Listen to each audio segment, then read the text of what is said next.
Hola y bienvenidos a la clase número 10 del curso Vida de Cristo.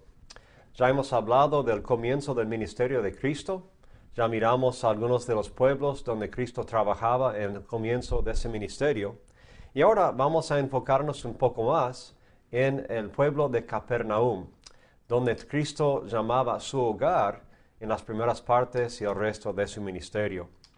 Me gustaría mostrarles algunas fotos de este pueblo importante para Cristo. Vemos aquí una vista aérea de Capernaum desde el sudeste. Si ustedes miran el edificio blanco que está más o menos en el centro de la foto, esa es la sinagoga donde estaba la sinagoga original donde enseñaba Cristo. Un poco a la izquierda hay un edificio octagonal que es una iglesia católica edificada sobre la casa de Pedro. Esta foto nos muestra más de cerca la misma sinagoga y la iglesia octagonal. Y aquí tenemos varias vistas del mar de Galilea, quizás como las vistas que hubiera tenido Pedro con los otros discípulos volviendo de pescar. Ya vemos en la orilla la iglesia octagonal y en el fondo un poco de la sinagoga también. Una vista más desde el mar, enfocando más en la sinagoga linda que hay ahí.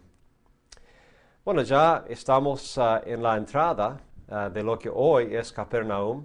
Se nota que el nombre es Cafarnaum, o sea, pueblo de Nahum, y ahora se conoce, por supuesto, como el pueblo de Cristo. Entrando unos 100 metros, vemos la sinagoga donde tenían sus servicios. Esta sinagoga no es la original del tiempo de Cristo, pero viene del tercer o cuarto siglo. Y vemos abajo las piedras más grises o negras. Es la base de la sinagoga del tiempo de Cristo, donde él enseñaba y adoraba. Era una sinagoga importante, bien decorada. Vemos algunos ejemplos de las columnas, los detalles de los que construyeron este lindo edificio. Cuando miramos varios ejemplos de las sinagogas en otras clases, vimos que tenían un cierto patrón. Aquí vemos el mismo patrón del salón central, donde se sentaban las personas más importantes de la sinagoga. Vemos las columnas a cada lado y fuera de las columnas el pasillo para caminar y fuera de eso las bancas donde podían sentarse las otras personas. Esta vista del otro lado, vemos más detalle de las columnas y cómo era el salón central. Y aquí más de cerca vemos la base de la sinagoga que mencioné antes, que viene de la base de la sinagoga de Cristo. Estas piedras son naturales en esta zona del país de Galilea. Capernaum era un pueblo en el tiempo de Cristo de más o menos 2.500 personas. Siempre hemos tenido la idea de un pueblo insignificante, un pueblo aislado, que nadie conocía, que nunca tenía nada bueno, que la gente de ahí era ignorante. Pero la imagen que tenemos de libros acerca de Capernaum en este tiempo indican otra cosa totalmente, que era un pueblo interesante, un pueblo central para los judíos. Llegó a ser, de hecho, el sitio de la más alta educación judía de la época. Sería como cualquier universidad grande del mundo hoy en día. Si uno quería ir a estudiar con los profesores, los maestros más importantes, más respetados en ese tiempo de los judíos, iban a Capernaum. Y ahí estaban varios rabís importantes.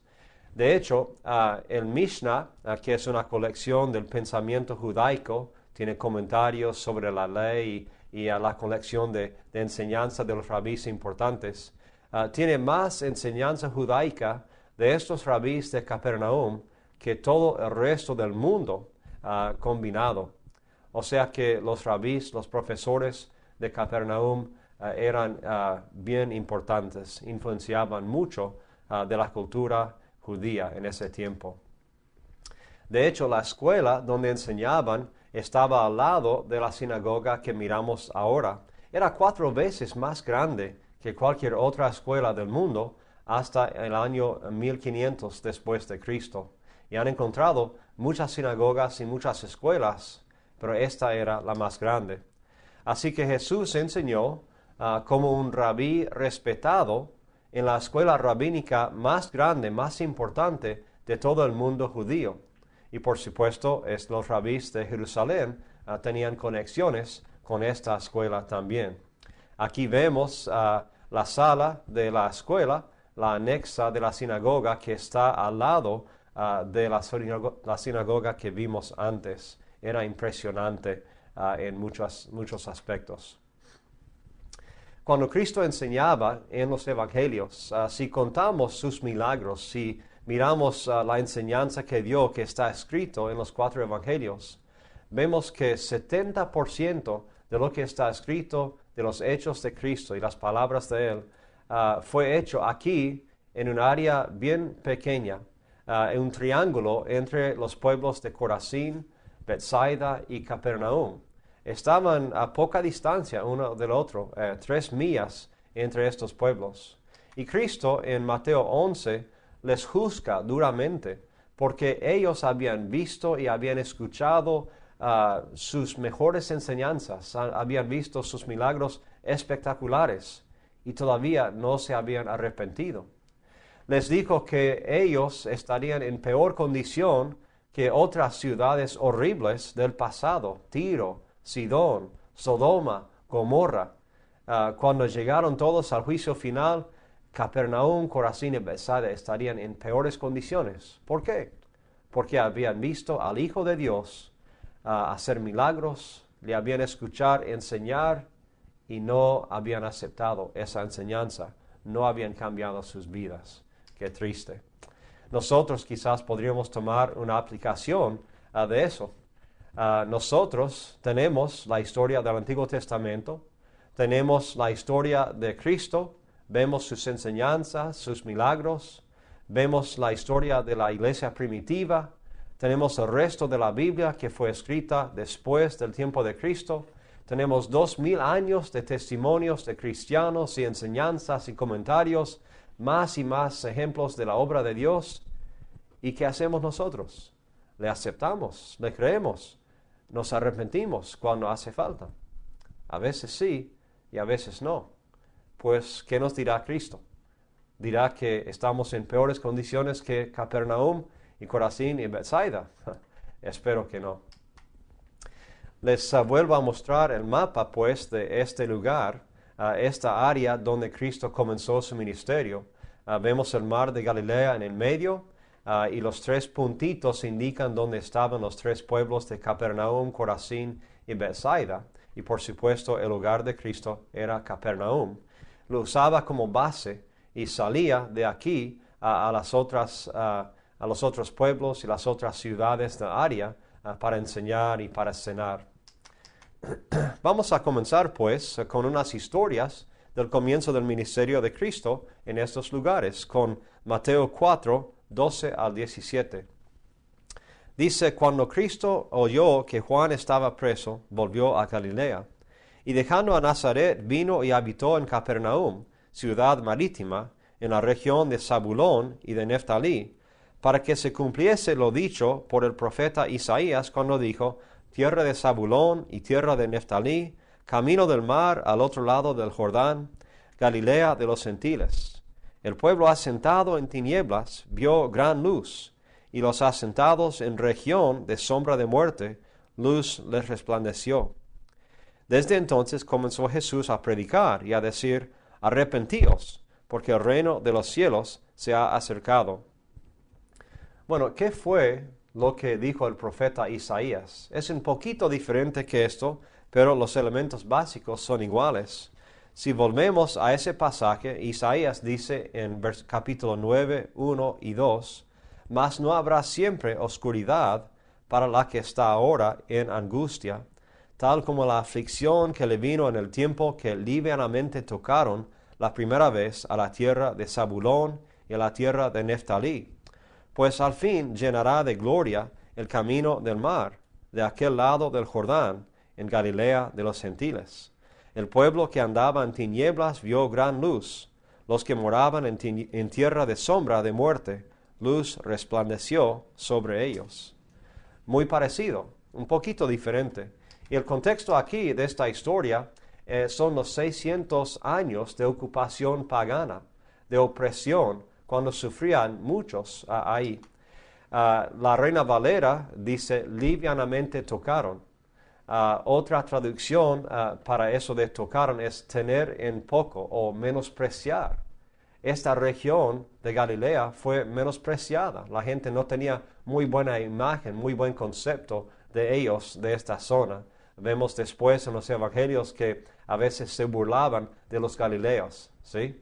Así que fue una zona menospreciada, pero que en el futuro se llenaría de gloria. Otra forma de traducir esto en la nueva versión internacional dice, Dios los humilló en el pasado, pero en el futuro los honrará. Llenar de gloria, honrará. Así que nos da la idea de lo que hizo Cristo cuando llegó a este lugar. Vemos aquí un mapa de las tribus de Israel en el tiempo de los jueces, más o menos en ese tiempo de la Biblia. Y vemos las zonas mencionadas en Mateo y Isaías, Neftalí y Zabulón. Zabulón está un poco más al oeste, pero Neftalí rodeaba casi el mar de Galilea, por lo menos al lado oriental. Entonces lo que vemos aquí, tierra de Zabulón, tierra de Neftalí, vemos en este mapa. Esta foto indica otra parte de este texto. Específicamente el camino que ustedes ven donde están algunos autos pasa por el mar al lado occidental del mar de Galilea, y este es el camino del mar que se menciona en Mateo 4. Otra palabra para esto es vía maris, camino al mar. Así que estamos mirando el mismo camino que usaron miles y miles de personas por miles de años cuando pasaban por esta parte de la tierra de Israel. Ya lo leemos y ahora aquí lo vemos. Siguiendo pues con otras historias, vamos a Lucas capítulo 4. Cristo, por supuesto, sigue en Capernaum y vemos un ejemplo más de su poder y autoridad. Empezando en 4:31, dice, descendió Jesús a Capernaum, ciudad de Galilea, y les enseñaba en los días de reposo. Y se admiraban de su doctrina, porque su palabra era con autoridad. Estaba en la sinagoga un hombre que tenía un espíritu de demonio inmundo, el cual exclamó a gran voz, diciendo, déjanos, ¿qué tienes con nosotros, Jesús, Nazareno? ¿Has venido para destruirnos? Yo te conozco quién eres, el Santo de Dios. Y Jesús le reprendió, diciendo, cállate y sal de él. Entonces el demonio, derribándole en medio de ellos, salió de él, y no le hizo daño alguno. Y estaban todos maravillados, y hablaban unos a otros, diciendo, ¿qué palabra es esta, que con autoridad y poder manda a los espíritus inmundos, y salen? Y su fama se difundía por todos los lugares de los contornos. Es interesante esta historia porque destaca algo sorprendente, que los demonios sabían quién era Cristo. En Santiago capítulo 2, 19, el autor está hablando de la fe. Y dice que algunos cristianos piensan que basta decir que, yo tengo fe.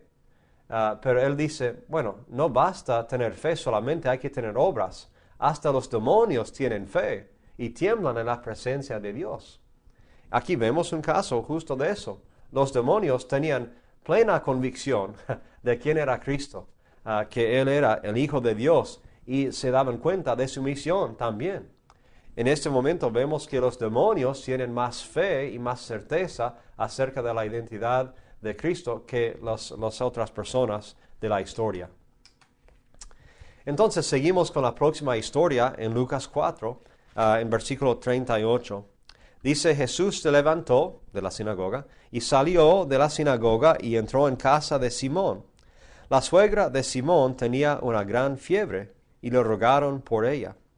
E inclinándose hacia ella, reprendió a la fiebre, y la fiebre la dejó.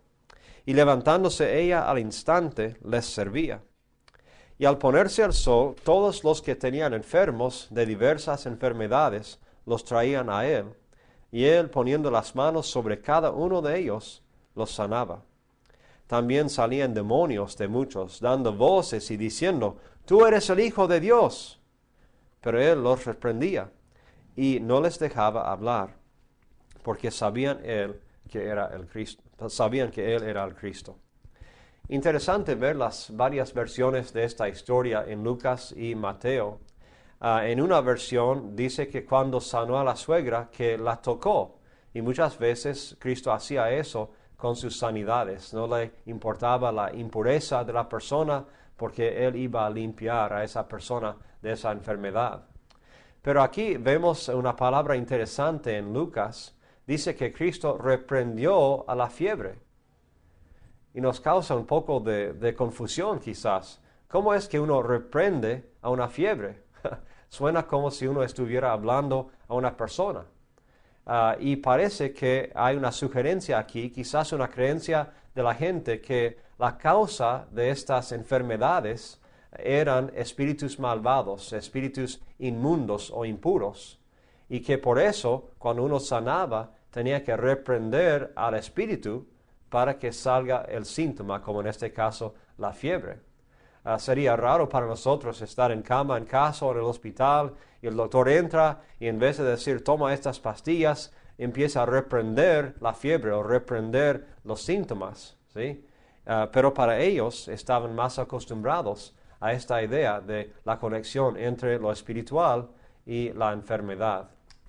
Interesante el caso. También vemos algo aquí que se repite muchas veces en el ministerio de Cristo, el poder de la palabra.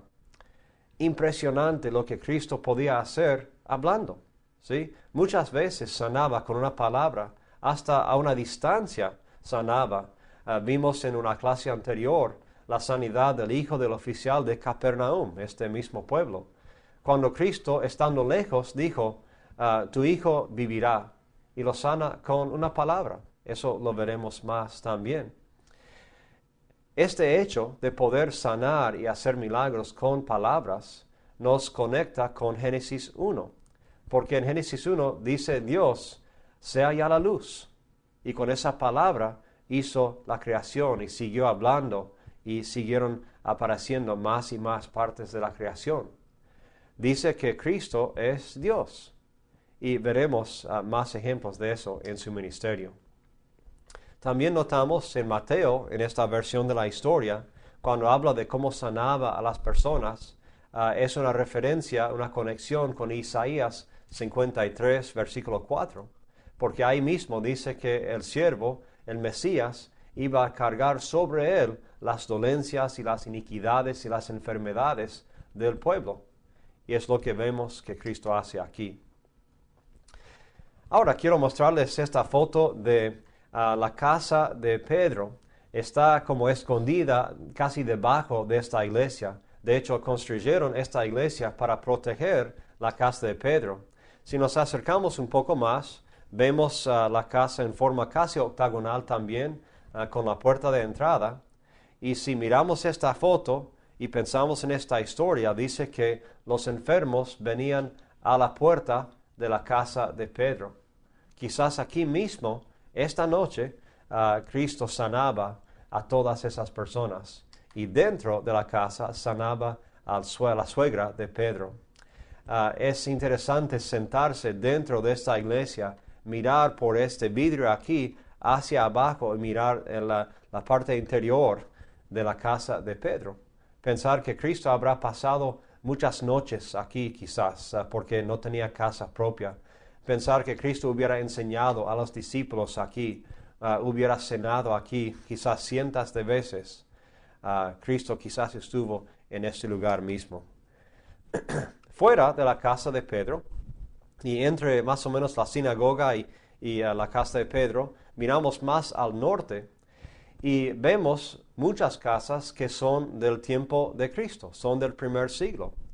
Y como sabemos que Cristo tenía como base Capernaum, como sabemos que no tenía casa propia, es probable que Cristo haya pasado la noche durmiendo en algunas de estas casas, como visita de varias familias. Quizás entraba en estas casas que vemos aquí para sanar a otras personas. Quizás cenaba en muchas de estas casas como visita honrada. Interesante imaginar la vida con Cristo en ese primer siglo, aquí en estas mismas casas de ese tiempo. Entonces seguimos con esta idea de quién era Cristo, y es una pregunta que va a seguir en todo su ministerio. ¿Quién es? ¿Qué puede hacer? Vemos que en Marcos 1, 24, 34 y otros pasajes, cuando Jesús sanaba o echaba demonios, a veces no permitía que hablaran de quién era o de lo que había hecho. Un poco raro porque esperaríamos que Cristo dijera, bueno, que hablen de mí, que hablen de mi misión, que hablen de lo que les he hecho. Pero pocas veces, especialmente en el comienzo del ministerio, pocas veces les permite decir quién es, porque la hora ya no es justa, no es correcta todavía.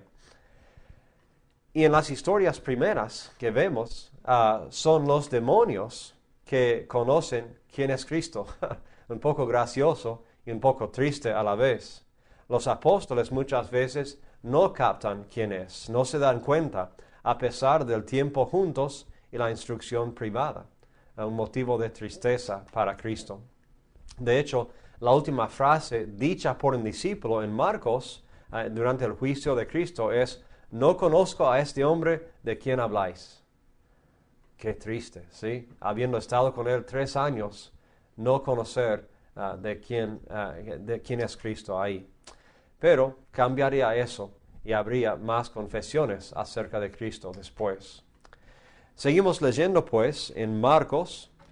Ya hemos pasado esa noche, Cristo ha sanado a la gente, y ahora llegamos a Marcos 1, 35. Dice: levantándose muy de mañana, siendo aún muy oscuro, salió y se fue a un lugar desierto, y allí oraba.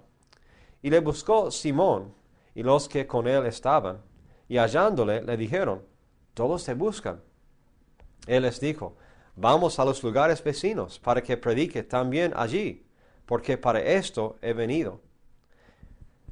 Y predicaba en las sinagogas de ellos en toda Galilea, y echaba fuera los demonios. Bueno, aquí vemos otro detalle interesante. Cristo estaba cansadísimo de la noche anterior, había sanado a mucha gente, y esa mañana quería escaparse un poco, entonces salió a orar. Y Pedro finalmente lo encuentra, y quizás la idea de Pedro y los demás discípulos es: bueno, Cristo, hicimos tantas cosas buenas ayer, la gente te ama, la gente quiere saber más de ti, hoy será un día espectacular para seguir enseñando y sanando aquí en Capernaum, porque ya eras un hito ayer. Pero Cristo, ¿qué dice? No vamos a volver ahí a Capernaum.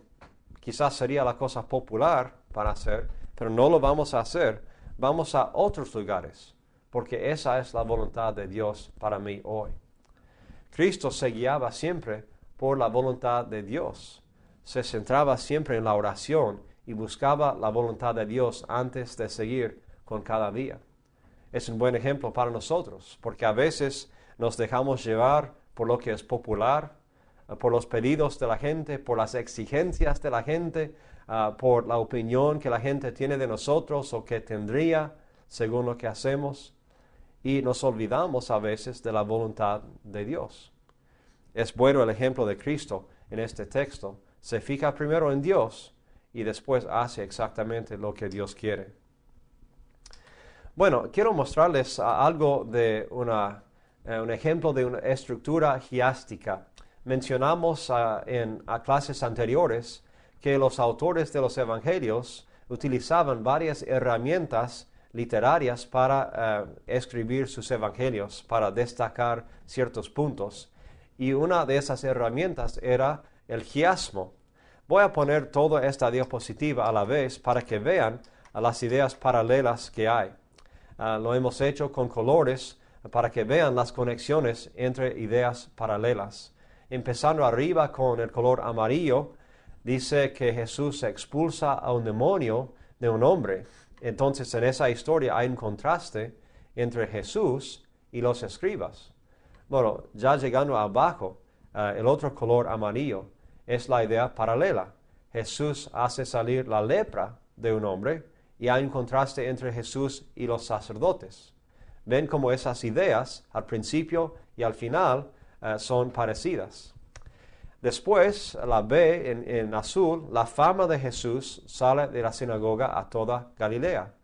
Y abajo dice, Jesús mismo sale a las sinagogas de toda Galilea. Otra vez, ideas paralelas. Siguiendo con el color morado. La suegra de Simón es sanada y abajo Simón interrumpe la oración. Lo que es paralelo en este caso es Simón, la acción de Simón o su vida.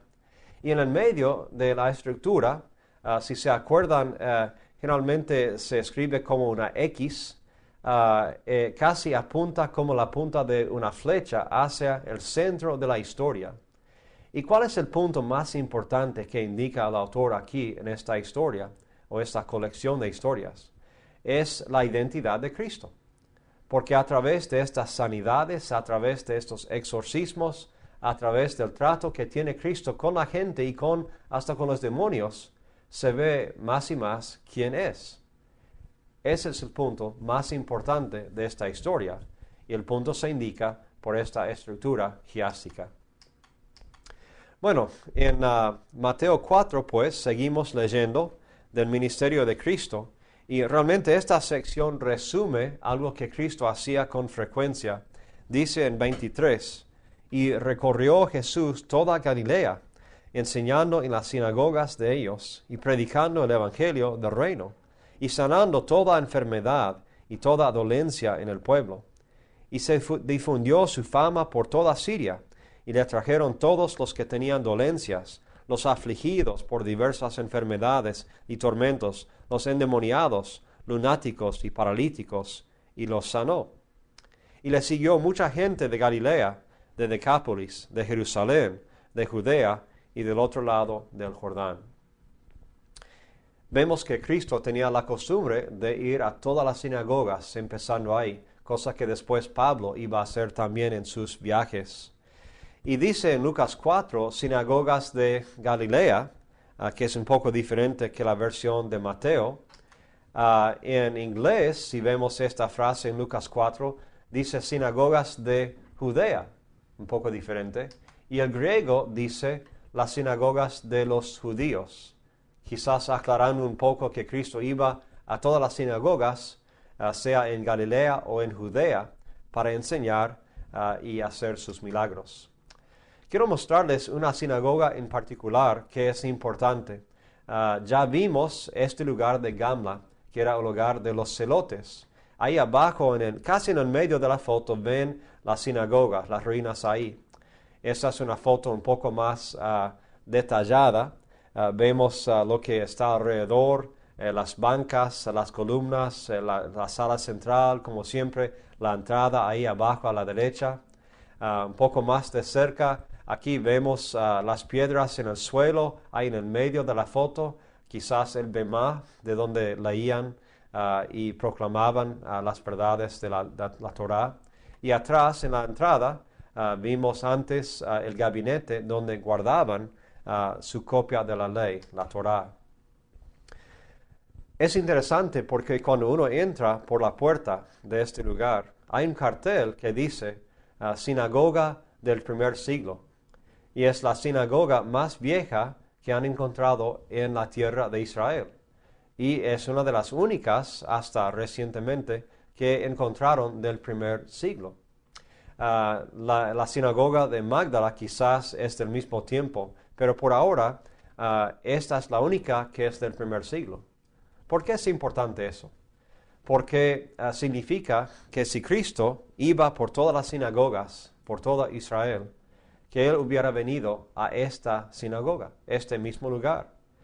Este lugar está a unas millas nomás del mar de Galilea. De hecho, desde el pico de Gamla, uno puede ver fácilmente el mar de Galilea. Y es seguro que Cristo hubiera venido aquí para enseñar y sanar. Yo he estado parado en este lugar y he pensado en cómo sería estar al lado de Cristo mientras enseñaba aquí mismo. Hay pocos lugares hoy en día donde uno puede decir, Cristo estaba aquí mismo. Pero parece que este es uno de esos lugares. Y es bueno meditar en Cristo sanando y orando y enseñando en este mismo lugar donde uno está parado.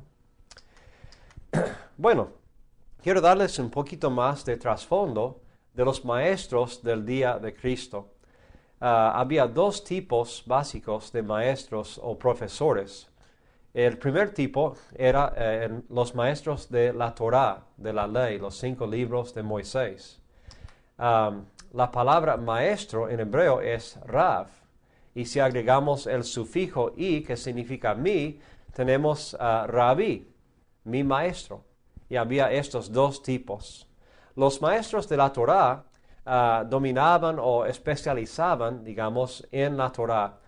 No se preocupaban tanto con el resto del Antiguo Testamento, pero ellos sabían de memoria el Pentateuco y podían trabajar con él.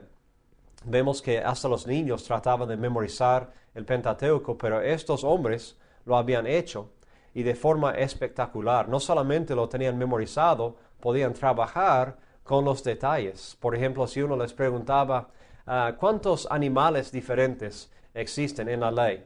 Ellos podían decir exactamente la cantidad de animales y dónde estaba cada cita. O si uno decía, ¿cuáles son las leyes de pureza? ¿Dónde están? ¿Cuántos hay? ¿Cuáles son los rubros de ideas? Ellos podían decirlo exactamente cuántos y dónde.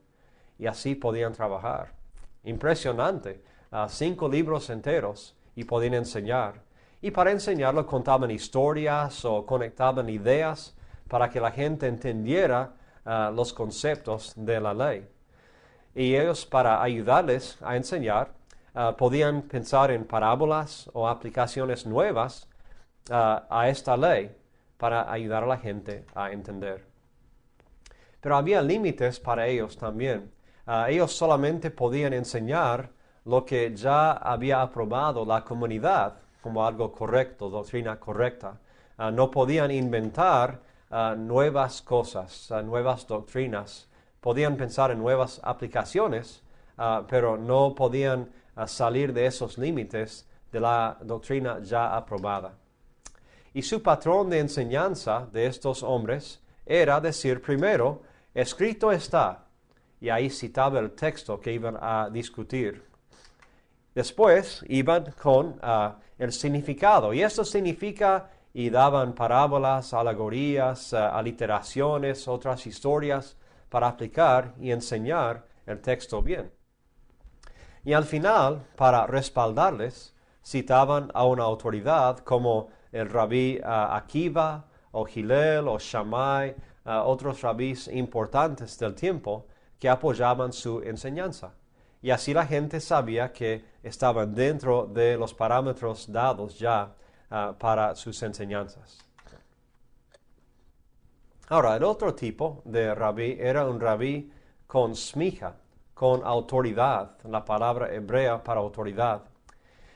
Estos hombres eran como los maestros de la Torá, tenían ese conocimiento y esas habilidades, pero ellos incluían el resto del Antiguo Testamento que conocemos, el Haf Torah, Haf que significa resto ahí. Y ellos también sabían de memoria el Pentateuco, pero agregaban el resto del Antiguo Testamento. Imagínense eso, tener todo el Antiguo Testamento memorizado y poder trabajar con eso. Eran obviamente profesores excepcionales. Muchos de ellos, aparte de enseñar, también sanaban. Vimos algunos casos ya de historias confirmadas de sanidades de rabís como estos. Y ellos recibían su smija, su autoridad, para enseñar nuevas ideas de Dios que nadie había enseñado antes. Ellos sí podían salir de esos parámetros puestos por la comunidad. Y así introducían nuevas doctrinas que los maestros de la Torá podían adoptar y seguir enseñando. Y su patrón de enseñanza era así. Escrito está, y citaban el texto, eso fue igual a los maestros de la Torá. Y después agregaban, oyeron que significa esto, o han escuchado que implica esto.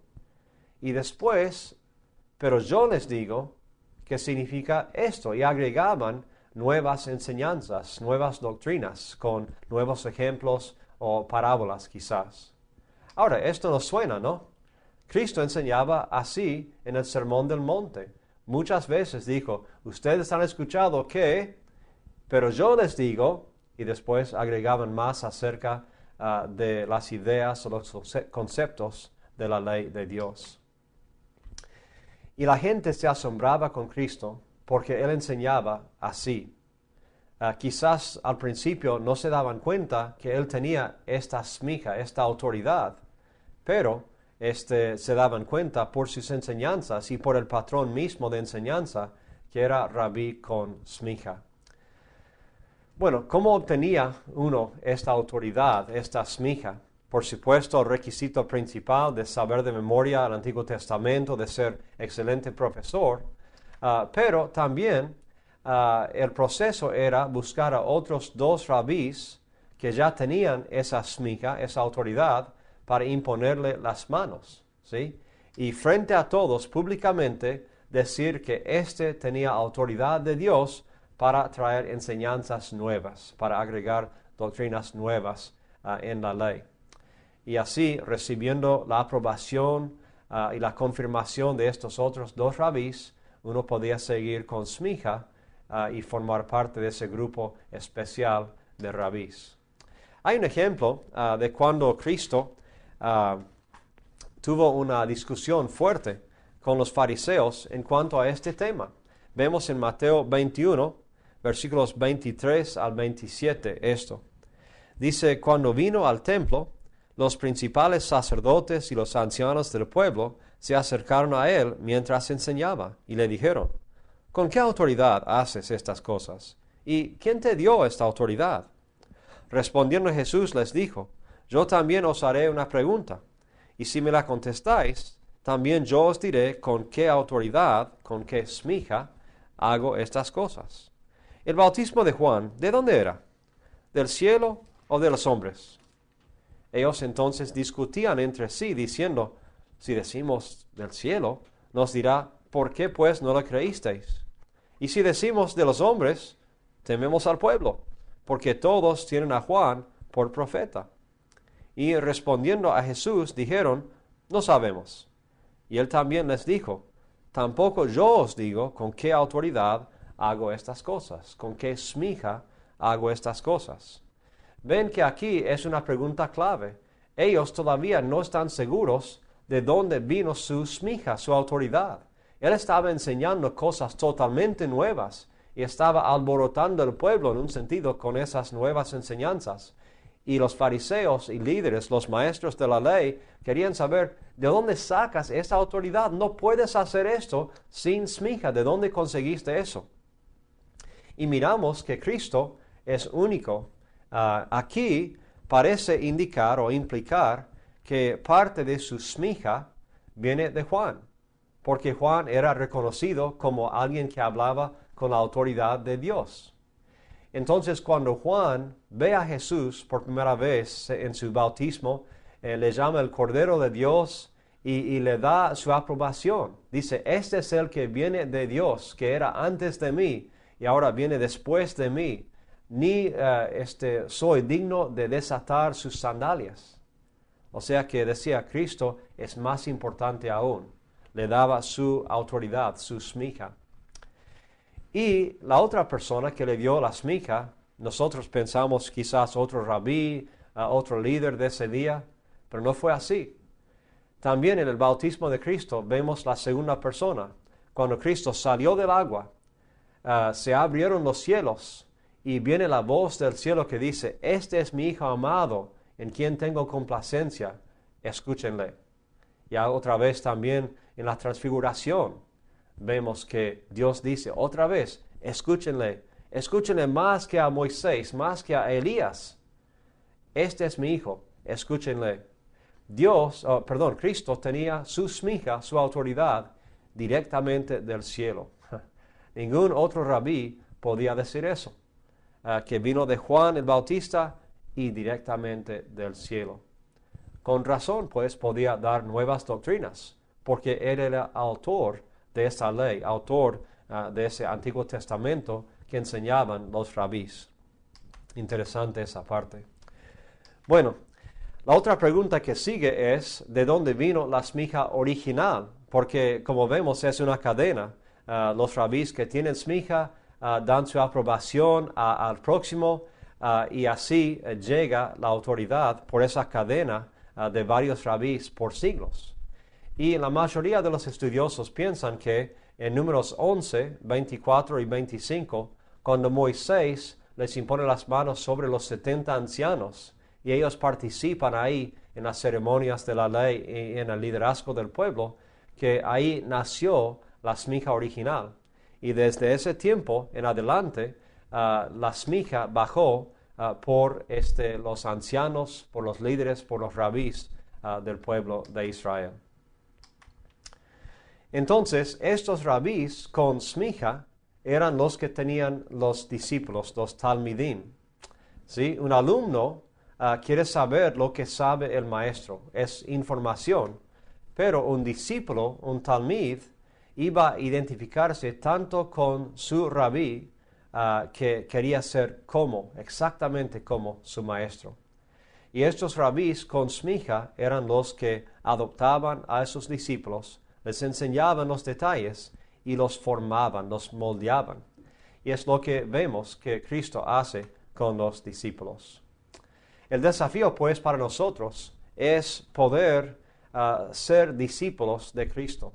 Nuestro rabí, que tiene toda la autoridad para enseñarnos y para guiarnos y para mandar en nuestras vidas. Queremos ser exactamente como Él, seguidores de Él. Y nosotros podemos preparar a otros hombres que tendrán la misma carga de seguir a Cristo y enseñar acerca de Él. Ya entonces hemos terminado la introducción al pueblo de Capernaum y parte del ministerio, y ya entendemos mejor la cultura y algunos aspectos de la enseñanza que figuraban en este tiempo de Cristo. Que el Señor los bendiga.